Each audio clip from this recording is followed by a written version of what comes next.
Hi everyone, thank you so much for being here this morning. My name is Saza Faradilla and I'm here to talk about what happened to me as a child.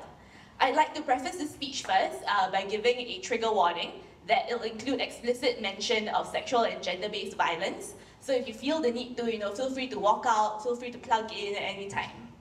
So this, it's okay. So this is a picture of me when I'm small. So if you think I look cute, put your hands down. Thank you. But what I'm about to talk about is no laughing matter. So allow me to share a quick video about the moment I found out I was cut.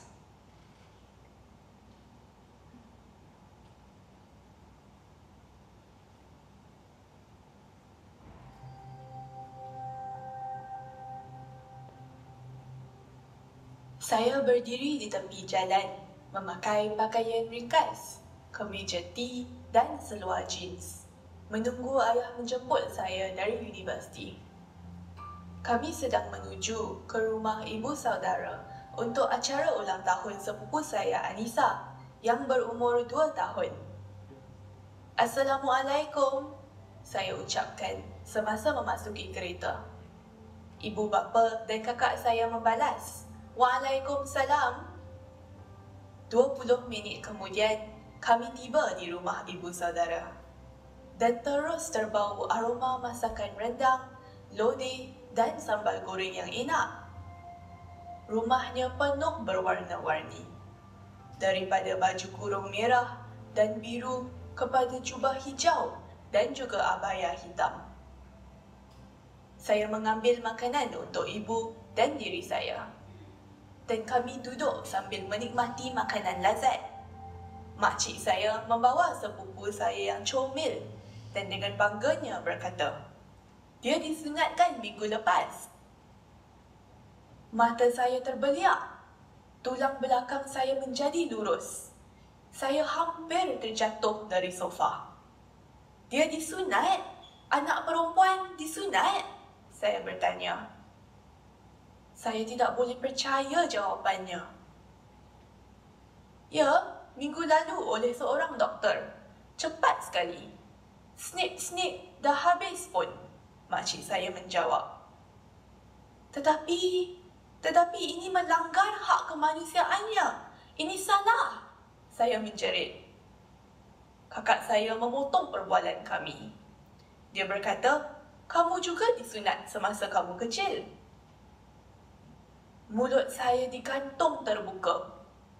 Itulah saatnya saya sedar tentang sunat perempuan dan saya mendapat tahu ia telah berlaku kepada diri saya. Tetapi, mengapa? Untuk apa? Saya menanya ibu. Ibu menjawab, dalam Islam, perempuan patut disunat. Cara ini lebih bersih. Dan kamu tidak akan berzina.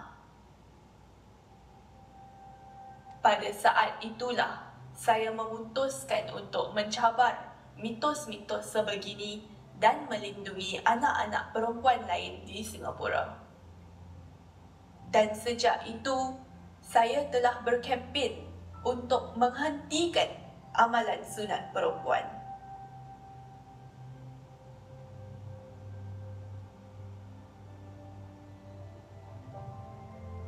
So to realize I was cut as a baby and that I could be missing a part of my genitalia was extremely harrowing. I felt very violated and upset. To make sense of what happened to me, I processed my feelings via writing my college academic papers in anthropology on female genital cutting.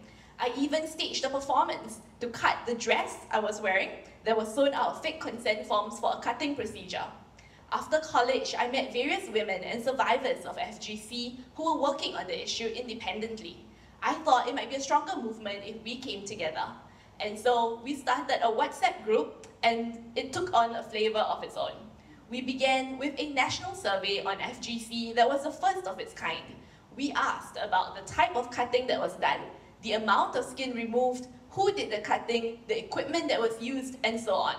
We received 360 valid respondents and found that 75% of Muslim women in Singapore have been cut. 130 respondents reported that their FGC was performed by a doctor. In this group, 78 respondents said that the extent of their FGC ranged from pricking, scraping, and even surgical removal of tissue. Respondents also shared that a variety of instruments were used for the cutting: penknife, scissors, needles, and laser. When respondents who underwent FGC at the doctors were asked, "Do you know what was cut?" 38.4% stated that the clitoral hood or clitoris was cut. There is no clear standard or consistency amongst the general practitioners. These results show that doctors cut using different techniques with varying severity on different parts of the vulva and with a variety of equipment.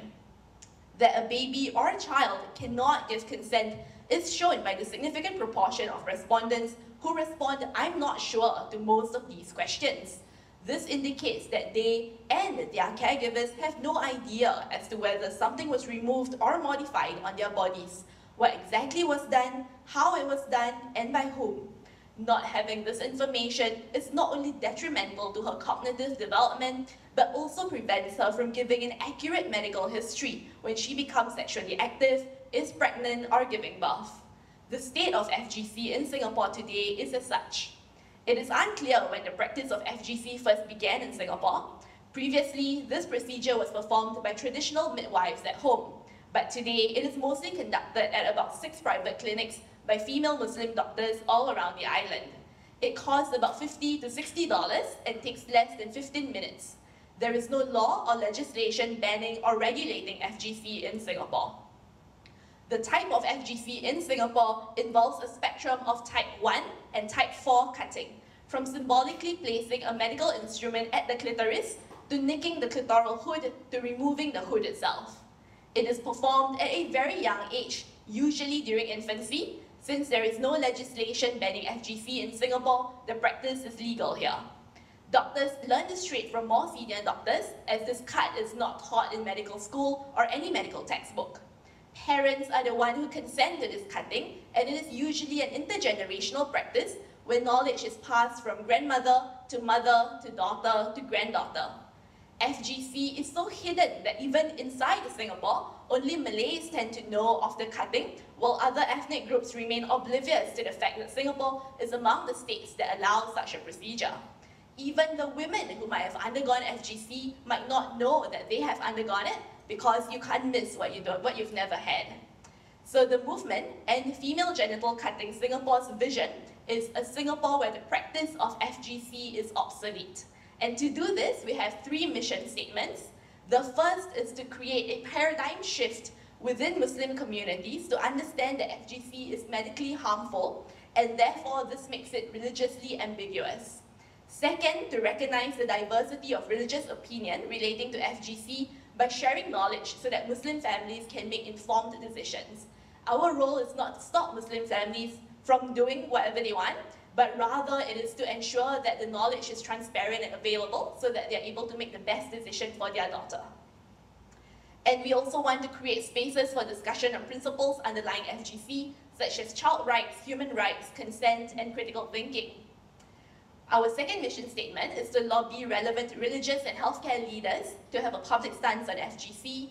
And finally, we aim to educate the broader community and create solidarity and allyship so as to inspire action from the larger Singapore population. To do this, we have distributed our booklets 10 Myths About Sunat Perempuan, or FGC, at Ramadan Bazaar so as to reach a wider audience beyond our social media. We're also selling the booklets here today, so you can look for us at the back later. Finally, I'd like to discuss the criticisms of the movement and the implications of not listening to activists who are working on the ground on these sorts of issues. Firstly, it's critical for us to frame and name the movement properly so as to increase our impact and reach within Singapore.